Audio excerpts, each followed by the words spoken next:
Welcome to RN Reddy IT school. మనం ఈ programme ద్వారా మా దగ్గర ఉన్న జాబ్ గ్యారంటీ ప్రోగ్రామ్ స్టూడెంట్స్ని, ఎవరైతే కోర్సు జాయిన్ అయ్యి కోర్సు చేస్తున్న వాళ్ళని, మరియు కోర్సు చేసుకొని వాళ్ళు ఇంటర్వ్యూలలో సక్సెస్ అయ్యి జాబ్ కొట్టిన వాళ్ళని మేము మీ అందరికీ ఈ ఇన్ఫర్మేషన్ ద్వారా కొంత ఉపయోగపడుతుంది అనుకొని ప్రోగ్రాం చేస్తున్నాం. ఈరోజు మనతో పాటు మా జాబ్ గ్యారంటీ స్టూడెంట్ హనుమంత్ ఉన్నాడు. సో హనుమంత్ గురించి నేను ఒక 2 లైన్లు చెప్తాను.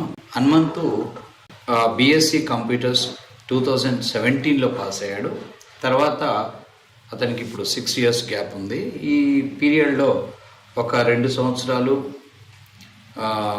గవర్నమెంట్ జాబ్ కోచింగ్, తర్వాత ఒక 2 years job normal banking job చేసి మళ్ళీ ఒక 1 ఇయర్ మళ్ళా గ్రూప్స్ ప్రిపేర్ అయ్యి తర్వాత లాస్ట్ 10 months or 9 months నుంచి మన దగ్గర ఉండి రీసెంట్గా జాబ్ వచ్చింది. సో ఇప్పుడు హనుమంత్ బ్రీఫ్గా నీ గురించి నీ ఫ్యామిలీ ఇంట్రడక్షన్, నీది, నువ్వేం చదివావు, ఏంటి అనేది నీ వర్డ్స్లో చెప్పు. First of all I am Hanumanth. I am from Khammam district, Wyra మండలం, Rebbavaram village sir. My father name is Sitaramayya. Is a farmer. My mother is also farmer sir. మీ అంతా అగ్రికల్చర్ ఫ్యామిలీ? Yes sir. మీ మదర్ కూడా రోజు మాట్లాడింది జాబ్ ఇంటర్వ్యూలప్పుడు. ప్యూర్ వ్యవసాయం? Yes sir. I have 1 sister. She is married sir. So degree ఎప్పుడు అయిపోయింది? 17 sir. 17 BSc computers. Yes sir. తర్వాత 6 years గ్యాప్ ఉంది. Yes sir. ఏం చేసావు? 2 years గవర్నమెంట్ జాబ్స్ ప్రిపేర్ అయ్యాను సార్. 2 yearsలో కానిస్టేబుల్ ఎస్ఐ రాశాను సార్. 2 marksతో పోయాను సార్. అప్పుడు తర్వాత ఫ్యామిలీ సిచ్యువేషన్స్ వల్ల మళ్ళీ ఎక్కువ ప్రైవేట్ జాబ్ చేశాను సార్. ఐసిఐసిఐ బ్యాంక్లో, నానకరగూడెంలో వర్క్ ఫ్రమ్ హోమ్ చేశాను సార్ 2 years. ఆఫ్టర్ 2 years మళ్ళీ నోటిఫికేషన్ వచ్చిందని ఆ జాబ్ రిజైన్ చేసి మళ్ళీ గ్రూప్స్కి ప్రిపేర్ అయ్యాను సార్. ఓకే. మా కానిస్టేబుల్ ఎస్ఐ నోటిఫికేషన్ తర్వాత ప్రిలిమ్స్ పాస్ అయ్యాను సార్. ప్రిలిమ్స్ పాస్ అయ్యి ఈవెంట్స్ ప్రిపేర్ అవుతుంటే వాలీబాల్ గేమ్ ఆడుతుంటే లెగ్ ప్యాచర్ అయ్యి నరం కట్టాను సార్. సో డాక్టర్స్ వెళ్తే వాళ్ళేమో రన్నింగ్ అవి చేయొద్దు, చేస్తే ప్రాబ్లం అవుతుంది అని చెప్పారు సార్. సో నేను ఇంకా బాధపడుతూ ఉంటుంటే మా విలేజ్లో సారు వచ్చి సజెషన్ చేశారు. ఇక సార్ డీటెయిల్స్ చెప్పు. సారు శ్రీనివాసరావు సార్ పేరు. Police department. ఎక్కడ పని చేస్తున్నాను? ఇక్కడ హైదరాబాద్ సార్. హైదరాబాద్లో అంటే ఎక్కడ? అంటే సివిల్ స్టేషనా, వేరే శాఖ సంబంధించిన వచ్చాడు. చాలా గ్రేట్. Yes sir. ఆయన కూడా అసలు మీ విలేజ్లో చాలామందికి like education guidance, job guidance దగ్గరుండి తీసుకొచ్చి జాయిన్ చేశాడు. నీ గురించి ఆయన 3 సార్లు వచ్చాడు ఇన్స్టిట్యూట్కి. ఫస్ట్ ఎంక్వైరీ చేసుకొని పోయాడు, మళ్ళీ ఒకసారి వచ్చేది ఫీజు మాట్లాడాడు, మళ్ళీ నిన్ను తీసుకొని వచ్చాడు. రియల్గా ఈ రోజులలో వాళ్ళ పిల్లల కోసం వాళ్ళు చేయటమే ఎక్కువ. అంటే అందరు మా ఊర్లో చాలామంది ఉన్నారు, వాళ్ళకి మనం గైడ్ చేయాలని చెప్పి వచ్చాడు. Really great. ఆయన మోటివేట్ చేశాడు సార్. Yes sir. ఆ సార్ ఎప్పుడు టెక్నికల్గా వెళ్ళండి, టెక్నికల్ వెళ్తేనే మీకు మంచి ఉద్యోగాలు ఉంటాయి అని చెప్పేవాళ్ళు సార్. మేము అప్పుడు ఏం లెక్క చేయలేము సార్. గవర్నమెంట్ జాబ్కి ప్రిపేర్ అవుదాం వాటికే అని చూపించేవాళ్ళం సార్. కానీ నేను ఆ రోజు బాధపడుతున్నా వచ్చి నీకు ఇది మంచిగా ఉంటుంది, నేను వెళ్ళాను, మాట్లాడాను, పిల్లలతో కూడా వెళ్ళి మాట్లాడాను, స్టూడెంట్స్తో కూడా వెళ్ళి మాట్లాడాను అని చెప్పారు సార్. సో నాకు కూడా వచ్చింది సార్, ఇక్కడికి వచ్చి జాయిన్ అయ్యాను సార్. సో టోటల్గా అంటే నాకు ముందు ఒక క్వశ్చన్ ఏంటంటే, నువ్వు అంటే నీకు పోలీస్ అవ్వాలనే డ్రీమ్ ఉంది కదా బాగా? సరే. సో అది వర్కౌట్ అంటే అది కాలేదు కాబట్టి ఐటీ వైపు వచ్చావు.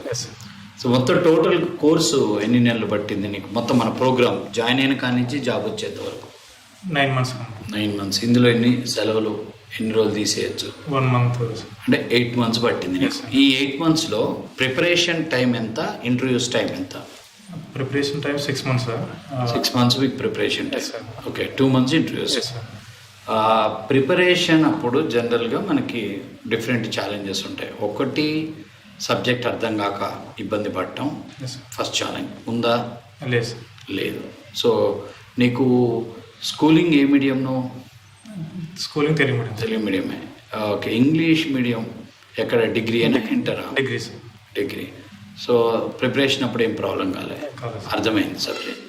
సెకండ్ ఛాలెంజ్ ఏంటంటే మనం ప్రిపేర్ అయ్యేటప్పుడు పక్కనున్న స్టూడెంట్స్తో కొద్ది డిస్టర్బెన్స్లు ఉంటాయి. ఒక 2 నెలలు 3 నెలలు అయినాక అందరం క్లోజ్ అయినాక ఆ ప్రిపరేషన్ చేసే బ్యాచ్లోనే అందరూ ఒక రకంగా ఉండరుగా, మన ఇంట్లోనే 4 రకాలుగా ఉంటారు. వాళ్ళకి ప్రిపరేషన్ చేసే విధానంలో ఇంట్రెస్ట్ లేక స్లోగా డిఫరెంట్గా మాట్లాడుతుంటారు. అంటే మార్కెట్లో జాబులు లేవు, లేదు ఇక్కడ జాబులు ముందున్న వాళ్ళకే రాలేదు అని ఇటువంటి నెగిటివ్ స్టేట్మెంట్లు ఇస్తారు. సో అలాంటి ఎక్స్పీరియన్స్ అయిందా? ఉన్నది చెప్పు, ఎవరి పేరు చెప్పగానే.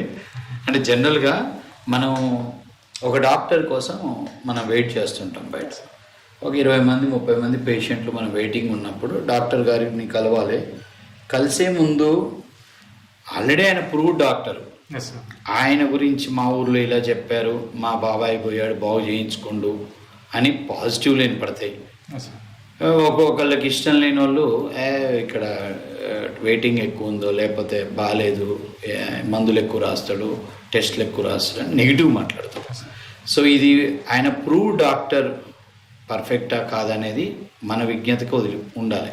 ఎవరో చెప్పారని కాదు, కానీ ఆ విధమైనది ఏ పనిలో ఎక్కడైనా ఏ సర్వీస్ బేస్డ్ ఇండస్ట్రీలోనైనా ఇది కామన్. సో అట్లా ఏమన్నా డిస్టర్బెన్స్ ఉంటుందా జనరల్గా? ఉంది సార్ డిస్టర్బెన్స్ ఉంటే. లేదు అంటే నేను నమ్మను, ఏదో ఆడియన్స్ నమ్మరు. ఎందుకంటే ఒక 10 మంది గ్యాదర్ అయిన కాడ ఒక్క ఒపీనియన్ ఉండదు. ఒక్క ఒపీనియన్ ఉండాలి అని మనం అనుకోవటం కూడా అత్యాశ. ఎస్పెషల్గా ఒక ప్రోడక్ట్ ఉందనుకో, ప్రోడక్ట్కి ఎంత క్వాలిటీ ఉన్నా కానీ 10 మంది 10 రకాలు మాట్లాడతారు. అది ప్రోడక్ట్ అంటే వస్తువు, ఇది సర్వీస్ బేస్డ్. ఇక్కడ ప్రోడక్ట్ ఏంటి? సర్వీస్. మా ట్రైనింగ్, ప్లేస్మెంట్స్ మేము ప్రయారిటీగా జాబ్లు పెట్టాం.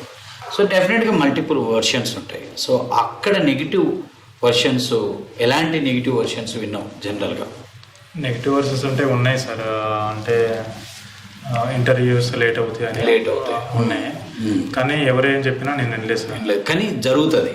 ఇప్పుడు నేనేమంటున్నానంటే, ఇప్పుడు నువ్వు ఈ పీరియడ్ ఆఫ్ టైంలో స్టార్టింగ్లో 4 months 5 months 6 months ఇంటర్వ్యూలు అప్పుడు what ever it is 8 months period ఉన్నావు.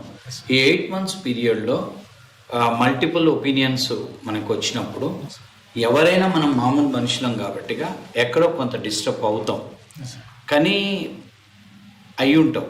సో తర్వాత ఇప్పుడు రిజల్ట్ వచ్చింది. సో నేనేమంటున్నా అంటే ఆ డిస్టర్బెన్స్కి రిజల్ట్కి మధ్యలో నువ్వు కొంత నలిగిపోయి ఉంటావు, నలిగావు. సో ఫైనల్గా నీ ఒపీనియన్ ఏంది? ఫైనల్గా ఈ జర్నీలో నేనేం చెప్తాను, మనకి డ్యూరేషన్ ఎక్కువ పడుతుంది, మీరు అప్డేట్ అవుతూనే ఉండాలి, ఇంటర్వ్యూలు వచ్చినప్పుడు ప్రిపేర్ అవ్వాలి, కష్టపడాలి, లక్ అనేది లేదు. నేను చెప్పేది ఏం లేదు, మీకు ఇంటర్వ్యూస్ పెట్టిస్తాను, మీరే కొట్టాలి. ఒక 10 ఇంటర్వ్యూలు ఫెయిల్ అయితే 11ది కొట్టాలంటారు. అక్కడ నేనేమంటానంటే, ఇప్పుడు నీ నెక్స్ట్ బ్యాచెస్ వాళ్ళు ఉంటారు, వాళ్ళకి నువ్వు ఇచ్చే ఇన్పుట్ ఏంటంటున్నాను. ఆ పీరియడ్ ఆఫ్ టైంలో మనకు జరిగిన మానసిక సంఘర్షణకి వాళ్ళకి ఒక క్లారిటీ ఇచ్చినావు అనుకో, మానసిక సంఘర్షణ కొద్దిగా ఆపిన వాళ్ళం అవుతాంగా. ఇప్పుడు ఫర్ ఎగ్జాంపుల్ నువ్వు డిస్టర్బ్ అయినావు, డిస్టర్బ్ అయిన టైంలోనే మీ ఇంటికాడ వాళ్ళు కూడా డిస్టర్బ్ అయ్యారు. ఒక నైట్ వాళ్ళు వచ్చేయమన్నారు, నువ్వు బ్యాగ్ సర్దుకొని పోయినావు, మళ్ళీ అక్కడ ఏదో జాబ్ చూసుకున్నావు, అంటే నువ్వు ఐటీకి దూరం అయినట్టే కదా. అలా ఛాన్సెస్ చాలామంది ఉంటుంది. నాకు తెలిసి అమీర్పేటలో 10,000 మంది ఉన్నారు కోర్సులు తీసుకుంటున్న వాళ్ళు. నాకు తెలిసి ఈ విధంగా బ్యాగ్ సర్దుకొని ఈరోజు ఇక్కడ రూమ్ ఖాళీ చేసిపోయేటోళ్ళు మొత్తం 10-15 వేలల్లో రోజుకు 50 మంది ఉంటారు. వీళ్ళలో నువ్వు ఒక్కనన్నా ఆపొచ్చు కదా, నీ యొక్క ఒపీనియన్తో, నీ యొక్క అభిప్రాయంతో చెప్పు. ఫస్ట్ ఆఫ్ ఆల్ నేను ఇక్కడికి వచ్చి అంటే అది నీ opinion by observing all the people. నువ్వు ఒక్కడివే కాదు, నీతో పాటు నేర్చుకుంటే వాళ్ళు ఉన్నారు, నీతో పాటు నీతో ఉన్న వాళ్ళు డిస్టర్బ్ చేసే వాళ్ళు ఉన్నారు, డిస్టర్బ్ అయ్యేటోళ్ళు ఉంటారు. ఇది ఇక్కడే కాదు, మొత్తం అమీర్పేటలో 500 ఇన్స్టిట్యూట్స్ ఉన్నాయి. 500 ఇన్స్టిట్యూట్స్లో అటెండ్ అవుతున్న వాళ్ళు నేను లెక్కేసింది ఒకప్పుడైతే 15,000 రూమ్సే ఉన్నాయి ఇక్కడ. 15 హాస్టల్ రూమ్స్ ఉంటాయని మేము ఒకసారి క్యాలెండర్ డిస్ట్రిబ్యూషన్ లెక్కేసినాం. 15 × 4 ఎన్ని వేలో లెక్కేసుకోవాలి, అంతమంది ఉంటారు అప్రాక్సిమేట్ క్రౌడ్. సో నీ ఒపీనియన్, నీ అడ్వైస్ ఇచ్చినప్పుడు, స్టార్టింగ్ వచ్చినప్పుడు కెరీర్ గ్యాప్ ఉంది, వేస్ట్ ఎందుకు ఇప్పుడు ఇటు సైడ్ వస్తున్నాం అన్నారు సార్. అండ్ ఇంకోటి ఏంటంటే ఇంగ్లీష్ ఇంగ్లీష్ మాట్లాడటం నీకు రాదు అది ఇది అన్నారు సార్. నేను ఎవరి మాట ఏం లేదు సార్. నేను హార్డ్ వర్క్ చేస్తా, అది నాకు తెలుసు, నేను హార్డ్ వర్క్ చేస్తాను నాకు తెలుసు. నేను ఇచ్చేది ఏంటంటే ఎవడి మాట ఇక్కడ నమ్మకూడదు సార్. ఐటీ సైడ్ నీకు ఒక డ్రీమ్ అంటూ ఉందంటే కరెక్ట్ ఒక లెక్చరర్ అనే లేదా సార్ అనేవాళ్ళు కరెక్ట్గా ఉంటే మెంటర్ ఒక ఇన్స్టిట్యూట్ ఒక ప్లాట్ఫామ్ అని ఉంటే అంటే సోపుడబుల్ లాగా లేకుండా ఒక సింపుల్గా ఉండి కష్టపడుతున్నప్పుడు రిజల్ట్ అనేది వస్తుంది సార్. ఆటోమేటిక్గా వస్తుంది సార్. అక్కడ నువ్వు ఇచ్చే ఇన్పుట్ ఏంది అందరికి ఇచ్చేంటూ పక్కనోడి మాట కూడా సార్. మన హార్డ్ వర్క్ని మనల్ని మన చెప్పే గురువుని సార్ని నమ్మి ముందుకెళ్తే అంతే. మెంటర్ ఇప్పుడు ఫ్యాకల్టీ ఉండొచ్చు, నీకు అక్కడ ఉండి ఐటీలో గైడ్ చేసే వాళ్ళు ఎవరో ఒక మెంటర్ అయితే ఉంటాడు కదా, వీళ్ళని ఫాలో అవడం బెస్ట్ 100% సార్. అంటే ఎవడి మాట వినకూడదు. ఇక్కడ మల్టిపుల్ పీపుల్ మల్టిపుల్ ఒపీనియన్స్ చెప్తారు, మన మైండ్ డిస్టర్బ్ చేస్తారు అని క్లారిటీ జాబ్ వచ్చినాక వచ్చిందా మధ్యలో వచ్చిందా? మధ్యలో జాబ్ రాకముందే వచ్చింది సార్. ఎందుకంటే నా లైఫ్లో నేను చాలా ఫేస్ చేసి ఇక్కడ ఇంతవరకు వచ్చాను సార్. ఆల్రెడీ అన్ని ఫేస్ చేసి వచ్చాను సార్. ఎవడు మాట అనకూడదు. ఒకప్పుడు విన్నాను సార్, ఒకప్పుడేనే అన్నీ మోసపోయి ఎంత దూరం వచ్చాను సార్. ఇక అన్నీ నాకు తెలిసిన తర్వాత మళ్ళీ నేను ఒకటి మాట వినటానికి నాకు ఇంట్రెస్ట్ లేదు సార్. ఒక మంచి మాట అయితే తనతో మాట్లాడతాను, ఒక మంచి మాట కాకపోతే నేను వాడికి సమాధానం ఏం చెప్పాను సార్. ఇక ఓకే అంటాను, దాన్ని చేయండి సార్. ఇప్పుడు ఇక్కడ ఆడియన్స్కు చెప్పేది కూడా ఏంటంటే ప్రతి ఒక్క వ్యక్తి తనకున్న స్ట్రెస్ని మాటల రూపంలో 10 మందికి ఏదో ఒకటి చెప్తాడు ఆ స్ట్రెస్లో. ఇప్పుడు నువ్వు వినటం మొదలుపెట్టినావు అంటే ఎక్స్ ఒకటి చెప్తాడు, వై ఒకటి చెప్తాడు, జెడ్ ఒకటి చెప్తాడు. X opinion, Y opinion, Z ఒపీనియన్లో వాళ్ళ యొక్క పరిధిలో వాళ్ళు కరెక్ట్. అది నీ పరంగా రైట్ ఉండొచ్చు, రాంగ్ ఉండొచ్చు. ఒక్కసారి నువ్వు వినటం మొదలుపెట్టినావంటే you will be football for others. అంటే నీ గేమ్ నువ్వు ఆడట్లేదు, somebody are kicking you, that's it, nothing else. So వినటం అనేది మొదలుపెట్టామంటే కథం, వీఆర్ అవుట్, డిస్టర్బ్ అవుతాం. సో వాళ్ళు డిస్టర్బ్ చేయడానికి ట్రై చేస్తారు, అది కామన్, మనుషుల సహజ లక్షణం. మనం ఎక్కడ కలిసినా ఎవడో ఒకడు ఓ ఫంక్షన్కి పోయాం, ఒకడంటాడు, ఒకడు ఇంకోటి చెప్తాడు. కాబట్టిగా అసలు ఫస్ట్ ఆఫ్ ఆల్ నీ క్లారిటీ నీకు ఉండాలి, నీకు ఒక మెంటర్ ఉండాలి. ఆ మెంటర్ ఇచ్చిన ఇన్పుట్స్ ప్రకారం మనం ప్రయాణం చేయాలి. ఇప్పుడు మనకు ఒక మెంటర్ స్ట్రాంగ్గా చెప్పాడు, ఏమని చెప్పాడు, ఈ రోడ్ మ్యాప్ ప్రకారం మీరు వెళ్తే నిధి దొరుకుద్ది, ఈ రోడ్ మ్యాప్లో వెళ్ళండి అన్నప్పుడు మనం ఆ దారి ప్రయాణంలో ఎక్కడికి పోతున్నాం అంటే పలానా చోట నిధి ఉందని చెప్పాడు, నేను వెళ్తున్నా అని చెప్తాం. చెప్పినప్పుడు ఎక్స్ కలుస్తాడు, ఉత్తదే మొన్న ఒకరు పోయిర్రు, ఉత్తదే ఏం లేదు అంటాడు. వై కలుస్తాడు, ఇంకోటి చెప్తాడు. జెడ్ కలుస్తాడు, ఇంకోటి చెప్తాడు. ఇప్పుడు నువ్వు ఎక్స్ చెప్పిండని వెనక్కి వచ్చావు, వై చెప్పిండని ఇంకో రూట్లో పోవటమో, జెడ్ చెప్పిండని అక్కడే కూర్చుంటే నీకు నిధి దొరకదు. ఒకవేళ నువ్వు అదే రూట్లో నువ్వు ఎన్నుకున్న mentor perfect, already proved it, ఆయన ఎంతోమందికి గైడెన్స్ ఇచ్చారు. వాళ్ళు నిధి అంటే నథింగ్ బట్ ఇక్కడ ఏంటి, జాబ్. అది ఫస్ట్ సెలెక్ట్, ఏ మెంటర్ని సెలెక్ట్ చేసుకుంటున్నావో అది చూసుకొని సెలెక్ట్ చేసుకోవాలి. ఒకసారి చేసుకున్నా ఖచ్చితంగా నువ్వు ప్రయాణం చేయాల్సిందే. ఇప్పుడు ఒకవేళ ఆ యొక్క దారిలో మనం ప్రయాణం చేయటం వల్ల నిధి దొరకలేదు, కానీ మనకు ఆఖరికైతే అనుభవం మిగులుద్దిగా. It is a good activity కదా, ఒక ప్రయాణం అంతే అది అన్నట్టు. సో అనుమానం లేకుండా ముందుకు వెళ్ళటమే కెరియర్, అంతే, దాన్ని మించింది లేదు. నువ్వు కష్టపడి నేర్చుకుంటున్నావు. ఇక్కడ 4 months ఉన్నావు, 6 months ఉన్నావు, 4 monthsలో 4 modules నేర్చుకున్నావు, 6 monthsలో 6 modules కొత్త కాన్సెప్ట్స్ నేర్చుకుంటున్నావు, ఇంకో 2 months పడుతుంది అని మనం వినటం అనేది మొదలు పెడితే వరకు మనిషి ఫస్ట్ గ్రోత్ అక్కడ ఆగిపోతుంది, నా ఒపీనియన్. నువ్వు ఎదగాలంటే నువ్వు ఒక ప్లాన్ వేసుకోవాలి, ఆ ప్లాన్ ప్రకారం పని. నువ్వు ఇక్కడ జాయిన్ అయినావు అంటేనే ఒక 6 నెలలకో, ఒక 8 నెలలకో, ఒక 10 నెలలకో ట్రైనింగ్, జాబ్ వస్తుంది. సో ఈ పీరియడ్ నువ్వు ఎవరి మాట నీ మాట అనుకునే వచ్చి జాయిన్ అయినావు. మధ్యలో ఇక్కడ 100 మంది కలుస్తారు, 100 మంది 100 అభిప్రాయాలు చెప్తారు. కష్టపడలేనోడు ఏం చెప్తాడు, ఐటీ మార్కెట్ బాగాలేదంటాడు. ఐటీ మార్కెట్లో అప్స్ డౌన్స్. నేను 2002లో ఎంసీఏ చదివా, ఇప్పుడు 2023 అంటే 21 సంవత్సరాలలో 2000 సంవత్సరంలో September 11th ఇన్సిడెంట్ అయింది అమెరికాలో. అప్పుడు అందరినీ ఎంసీఏ చదివేటప్పుడు చాలా మంది అన్నారు, సాఫ్ట్వేర్ అంతా పోయింది, అమెరికా నుంచి తట్టాబుట్టా సర్దుకొని వస్తున్నారు, మీరు ఎంసీఏ అనవసరంగా చేస్తున్నారు అన్నారు. వాళ్ళ మాట నేను మేము కూడా తట్టబుట్ట చదువుకొని ఇంటికి పోతే ఎట్లుండేది. సో ఇవన్నీ కామన్, అప్స్ డౌన్స్ అనేది సహజం, ఏ ఇండస్ట్రీలైనా సహజం. ఐటీలో ఉద్యోగాలు లక్షల్లో ఉన్నాయి కాబట్టిగా దాని ఇంపాక్ట్ బాగా కనపడుతుంటుంది. సో ఎవరికైనా కావాల్సింది ఒక్క ఉద్యోగం, ఒకటే ఉద్యోగం. ఒక వ్యక్తి 2 ఉద్యోగాలు చేయలేడు. ఫస్ట్ అది కనిపెట్టాలి. ఏ మార్కెట్ అప్ ఉన్నా, ఏ మార్కెట్ డౌన్ ఉన్నా, ఎంత రెసిషన్ ఉన్నా, సాఫ్ట్వేర్ ఇండస్ట్రీలో టాలెంట్ ఉన్నోడికి జాబ్ ఎక్కడికి పోదు 100%. సో అది మార్కెట్లో నువ్వేమైనా కంపెనీ పెట్టడానికి పోతున్నావా, ఏమైనా బిజినెస్ చేస్తున్నావా, రెసిషన్ ఉంది. రెసిషన్ ఉండటం వల్ల మనకి 1000 ఉద్యోగాలు కనపడేది 500 ఉద్యోగాలు కనపడతాయి. అంతేగాని మా నౌకరీలో ఒక కొడితే 1000 జాబ్ ఓపెనింగ్స్ కనపడాల్సిందే 500 కనపడతాయి. కానీ నీ ఒక్క జాబ్కి ఏం కాదు. నేను అంత జాబ్లు రియల్గా టాలెంట్ ఉన్నోళ్ళు ఐటీ ఇండస్ట్రీలో 21 సంవత్సరాల నా ఎక్స్పీరియన్స్ చెప్తున్నాను, జాబ్ పోగొట్టుకున్నాడు ఒక్కడు కూడా లేడు. జనరల్గా పబ్లిక్ టాక్ ఇది, దీన్ని నమ్మొద్దు. అంతేనా? సో ఈ పీరియడ్ ఆఫ్ టైంలో రియల్గా కూడా మనకి రెసిషన్ పేరు బాగా వినపడుతుంది. సో ఆ టైంలో నీ ప్రిపరేషన్ టైంలో రెసిషన్ ఉంది, జాబులు లేవు, మనం అనవసరంగా ఇప్పుడు ఈ యొక్క ఐటీ ట్రైనింగ్స్లలో ఉన్నాం అనేది కూడా డిస్కషన్స్ వచ్చినాయి సార్. అక్కడెక్కడ రెసిషన్స్ ఉన్న ఇంటర్వ్యూస్ లేవు అన్నారు సార్. నేను ఒకటే ఫిక్స్ అయ్యాను సార్, రెసిషన్స్ ఎన్నున్నా నెక్స్ట్ ఇంటర్వ్యూ నేను మిమ్మల్ని నమ్ముకున్నాను సార్. ఎట్లయినా ఇంటర్వ్యూ కండక్ట్ చేస్తారు నాకు తెలుసు. ఆ నెక్స్ట్ ఇంటర్వ్యూలో నాదే జాబ్ అనుకున్నాను సార్. ఎన్ని రెసిషన్స్ రాని, ఎన్నైనా సిచ్యువేషన్స్ రాని, నెక్స్ట్ ఇంటర్వ్యూలో నాదే జాబు. ఈ రిసెషన్ పీరియడ్లో ఉన్న నేను కొత్త మాడ్యూల్స్ నేర్చుకున్నాను సార్. కొత్త మాడ్యూల్స్ నేర్చుకోవటం కానీ అవి చేశాను సార్. సో ఇక్కడ మనం చేస్తున్న యాక్టివిటీస్లలో ఒకటి ఇప్పుడు పొద్దున సెమినార్ ప్రోగ్రామ్ ఉంది, మీ అప్పుడు లేదు. తర్వాత మధ్యలో ఇంట్రడ్యూస్ చేశాను, నువ్వు కూడా అటెండ్ అయ్యావా సెమినార్ ప్రోగ్రామ్. రెండోది XY, 3 XY, తర్వాత tracing, step by step preparation, 5 step program. So వీటన్నిట్లలో English classes, communication class. So ఇవన్నీ ఇట్లలో బాగా నీకు నచ్చిన యాక్టివిటీ? ట్రేసింగ్ అంటే XY సార్. ట్రేసింగ్ బాగుంటుందా? ఎక్సలెంట్. సో ఎక్సలెంటా?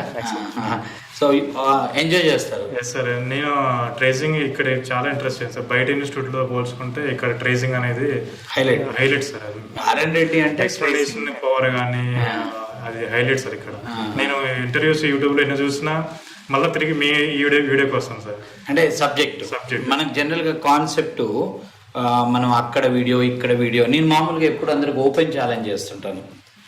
కోడింగ్ టీచింగ్లో .NET coding, just programming teaching, అది ఊప్స్ కావచ్చు, లాజికల్ ప్రోగ్రామ్స్ వచ్చు, మన కోర్సు వీడియో అండ్ మీకు నెట్లో దొరికే అందరు ఫ్యాకల్టీలు వరల్డ్ మొత్తం వీడియోస్ చూడండి.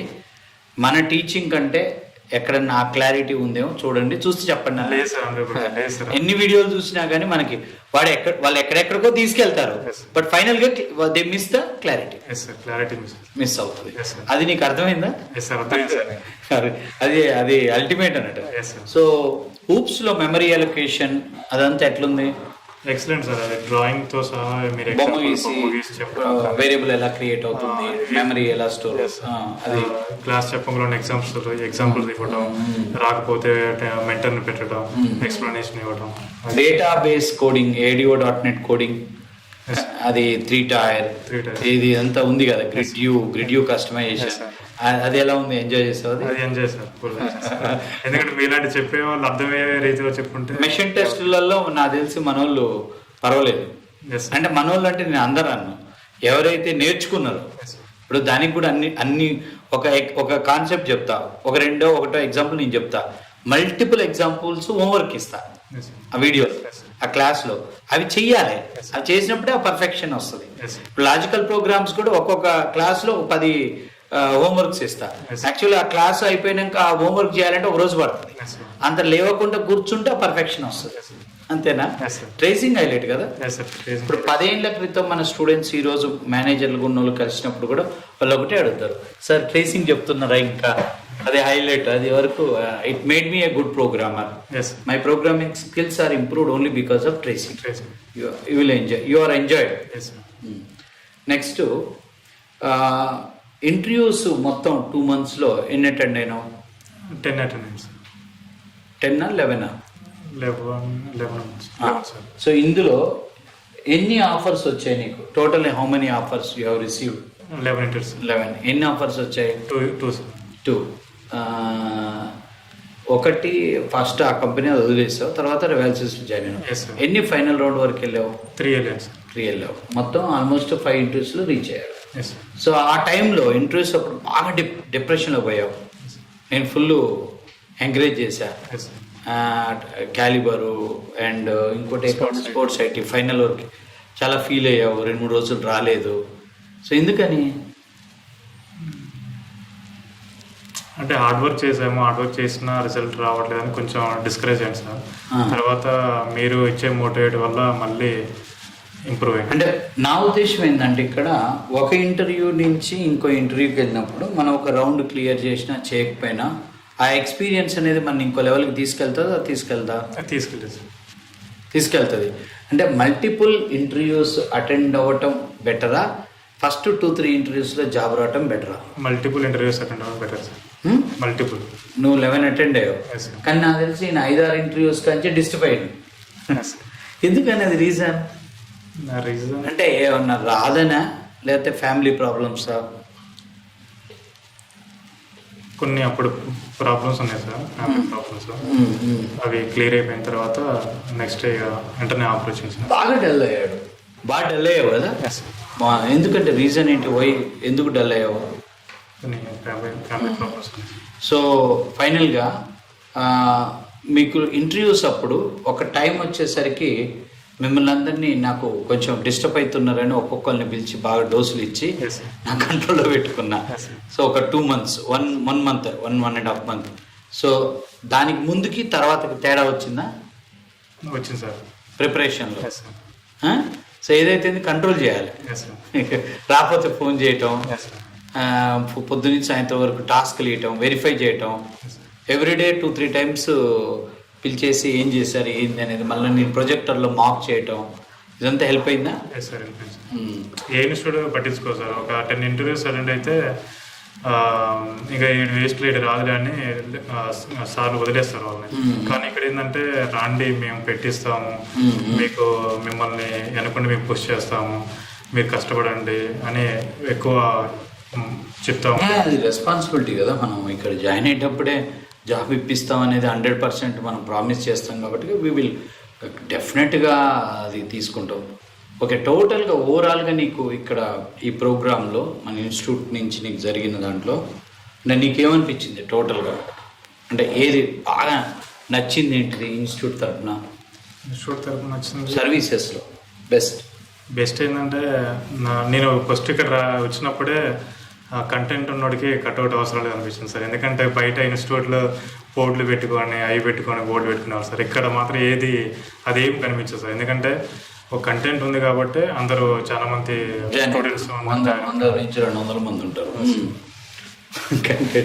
అంటే మనం ఎక్కడ డిస్ప్లే లేవు కదా వేరే వాళ్ళలాగా బయట ఎక్కడ. మనది కూడా బోర్డు కూడా చాలా చిన్నగా ఉంటుంది, వస్తూనే ఉంటుంది అది.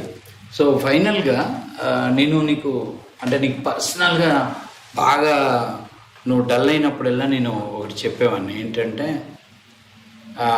హార్డ్ వర్కే నువ్వు కష్టపడు, లక్కు లేదు పాడు లేదు, మేము చెప్పేది లేదు ఏం లేదు. అదేదో లాస్ట్ ఫైనల్లో ఉంటే ఏమన్నా ఒక మాట చెప్పగలుగుతాం, అది కూడా గ్యారంటీ లేదు, చెప్తే వింటారని కూడా లేదు. మీ కష్టమే మీకు రిజల్ట్ ఇస్తుంది.